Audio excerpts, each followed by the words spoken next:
You must learn this. Hi guys, this is Kelly and welcome to my channel. So today I'll be talking about the facial expressions or other expressions you have to know in the Philippines. So firstly, I will talk about the gestures or the facial expressions. First of all, it's the greetings of the eyebrows. If you go to the streets in the Philippines or just anywhere, you would see them greet like, "Hey, pare!" Like that. It was really unique that they were able to communicate with the eyebrows. Like if you agree on something or when you're saying yes with a little bit of smile, it means it's good. Wow, that's like, you don't have to say anything. Just with your eyebrow, it says it all. You must learn this. At first, I did not understand like, why are they using their eyebrows? But then later on, I got to learn. Even I myself, I go like to communicate. So the next gesture that many Filipinos use is the lips. This is for informal cases. For example, when you're around with your friends, we ask, "Hey, have you seen Judy? Oh, she's..." Or sometimes they don't even say she's. Just like, this means you have to look closely to the lips because depending on where the lips is moving, that's the direction that they're going to direct you. So the next two gestures that I want to introduce mostly are done together. So the first one is, and the next is.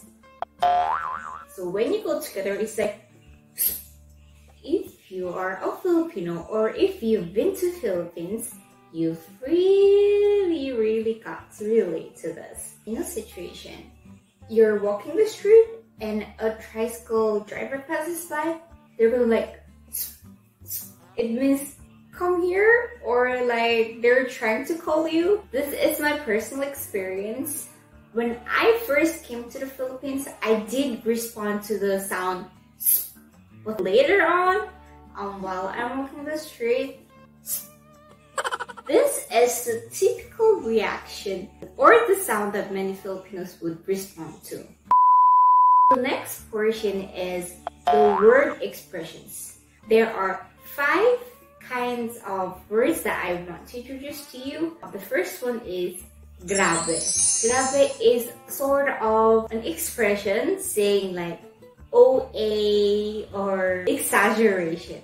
For example, "Ate, makan po yung itong piatos." 50 pesos. 50 pesos? Grabe? Something like this. In times when your friend goes so exaggerated, you say, "Grabe ka naman." Or if they're so mean, say grabe. Grabe? Then it talks for itself. Then the next is sayang. I think not many of the countries have this word sayang. In Korea, we say sayang as 아깝다.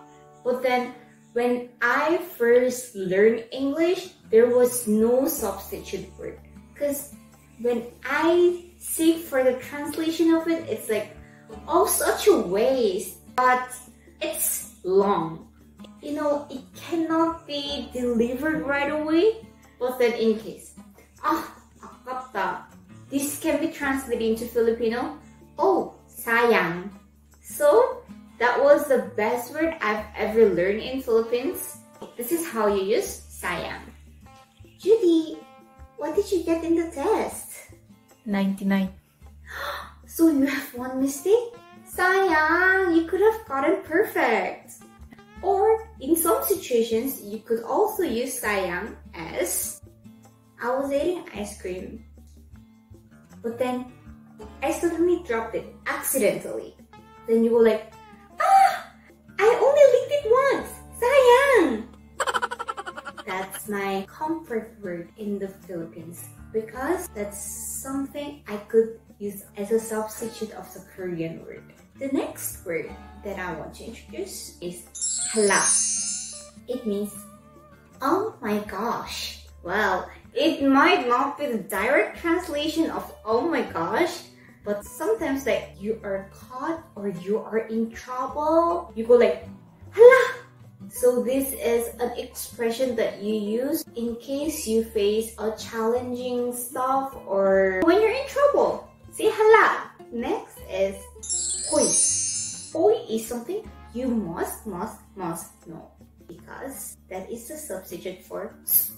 It's not this soup, it's soup. Let me show you how hoy can be an alternative for that. Hoy pare! Hoy!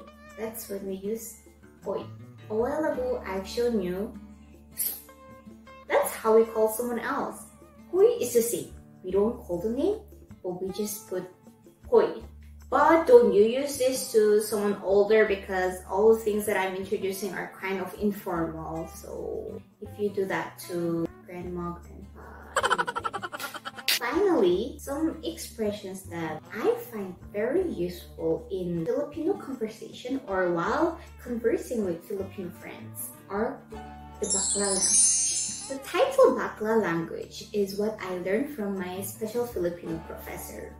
I didn't know that it's called bakla language, but some examples are Char, sana all. When I was high school, I wasn't aware with this. But when I got to college, many of my friends use words like Char, sana all. So while conversing with them in the group chat, I didn't know what they meant. Me and my foreign friends, we asked our special Filipino teacher what that means. And she said, it means joke. Wow, how I wish. It's a shorter form sort of expression, slang language, those categories. So for example, Char is just like joke.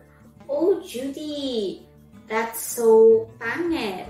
Char! But sometimes you have to be wise in distinguishing this Char because that's one half meant. It's not like 100% joke. For sana all, you see some couple walking there and you're solo and it's Valentine's. They're so happy clinging to each other. Then you go like, sana all. How I wish I also had a boyfriend. This is how you sana all. I think my special Filipino was such a productive class. I learned this bakla language. And then she taught me many more, but so these are some of the expressions or the gestures you have to know in the Philippines to become an insta. I hope you enjoyed today's video, and if you have any other video requests, please comment it down. And don't forget to like and subscribe. See you in my next video. Stay safe everyone. Bye!